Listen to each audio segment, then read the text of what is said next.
जेकोसी फूल गचर आपण मैंने भाव बड़ बड़ साइज आ ढेर सारा फूल पाइपर सी भी पुणी गोटे मागणार जिनस से ही जिनसटी आपण को आपण रोसई घर ही मिल केवल ढेर सारा फूल पाइबे सेटा नुहे आपण गचर जदि भी किसी रोग पोक लगुंट ताहार समस्या को से जिनसर व्यवहार द्वारा दूर करें। ये हेउची से जिनिस आपण रोसई घर प्रतिदिन रसुण चोपा तो बाहर थी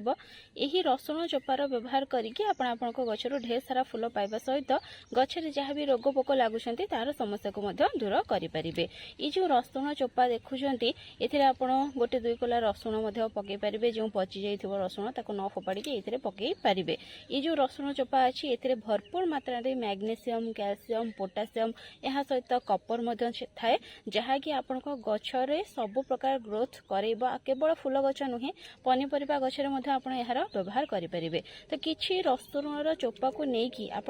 पानी में भिजेकी 24 घंटा पर्यंत छाड़देवे 24 रु 48 घंटा पर्यंत छाड़ी पारे मिनिमम 24 घंटा पर आप यार व्यवहार करें। यापर आम 24 घंटा पर कौन करवा यार जो पानी अच्छी यही पानी को आम छाणी ने देखते ये भाव गोटे जगह को यार पानी को आप छाणी ने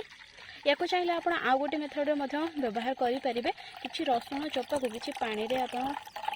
फुटे ने किसी समय गोटे 2 मिनिट फुटिला परे से पानी को छाणी ने ठंडा होगापी रखिदेवे तापर आपन ताको से पानी को गचर मूल में दे पारे किंबा प्लांट उपर स्प्रे करें। तो ये आम जो साधा पानी नेले रसुण चोपार पानी जी आम पानी नहीं से साधा पानी आम ए मिसेबा देखो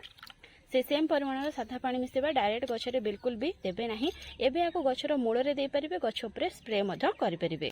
यही जो तल खत अच्छी जो रसुण चोपार पानी या प्रत्येक फूल गछ फल गछ पनीपरिया गछ सबुथिरे दे पारे मंदार गछ गोलाप गछ देखो ये हूँ सब मोर आडेनियम प्लांट आप आडेनियम दे पारे जहाँ भी गछ अच्छे सबुथिरे यार व्यवहार करें किंतु पानी देवा आगरू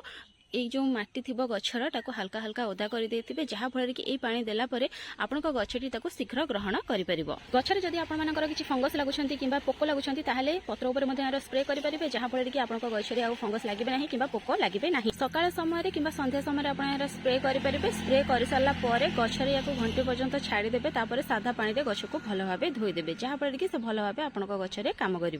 गोटे थर व्यवहार कर सारापर या द्वितीय थर व्यवहार करें। एथिरे पुणी थे किसी साधा पानी भरिकी जेकोसी गोटे कभर करके जिनिस रखिदेवे और पुणी थे 24 घंटा पर यार आपण गछ उपर व्यवहार करें। देखिले तो केमिति फ्री रे ही आपण गछर जत्न नहीं पारे। तेणु जदि आपण एपर्यंत रसुण चोपा को फोपाड़ी देउथिले ताहले एबेठारु ए भळा निश्चय ताको व्यवहार करंतु आपण बगीचारे।